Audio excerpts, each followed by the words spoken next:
তাহলে ভুল করছে, এটার প্রতিবাদ তোমাদের করা দরকার। এমনি শেষ হয়ে যাবে, অত উত্তেজনা আছে 10 মিনিট লাগছে এখানে না মানুষ। আর কালকে গিয়েছি এখানে কেউ আলোচনা আছে, কেউ জিজ্ঞান আতঙ্কিত মনে করে। ব্যবসায়ীরা আতঙ্কিত মনে করলে, ব্যবসায়ীরা যদি মনে করে এটা আতঙ্কিত, ব্যবসায়ীরা সিদ্ধান্ত নিবে ওদের বাজারের সেফটি।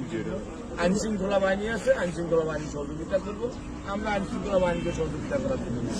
ব্যবসায়ীরা তো বলতেছে না আমরা কি বলছে কোনোরকম আমাদের অসুবিধা বললে তখন দেখা যায়। ব্যবসায়ীদের তোমাদের কাছে কি আবেদন করছি আমাদের জন্য একটা মিছিল করেন।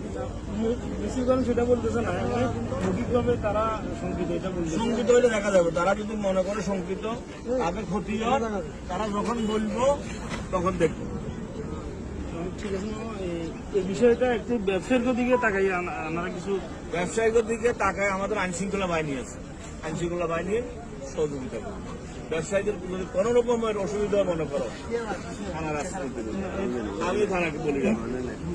এরা তো উস্কানিমূলক, মানে এরা উস্কানি, যত উস্কানি দিব উদক, এরা উস্কানি কি উস্কানি তুমি ফাঁ দিবা, তুমি ফাঁ দিয়ে একটা গন্ডগোল করে একটা করে ফিট লেগে, সেটা আমাদের দলের মানুষ তো, তার বিরুদ্ধে তোমরা প্রতিবাদ করতে আসে। এরা দলের মানুষ হইলে তো দলের বিরুদ্ধে কাজ করে না, করো দলের বিরুদ্ধে কাজ করেন না।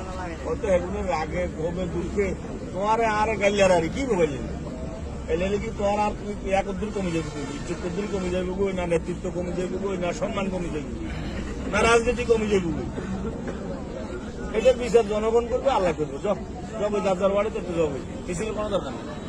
আমি যে দাঁড়ায় রয়েছি, যারা যে দিক থেকে আসবেন তারা ওদিকে যান, দাদার ওয়ার্ডে চলে যান, যান প্রত্যেকে নিজ নিজ দরকার নাই, এটা জামানোর দরকার নেই।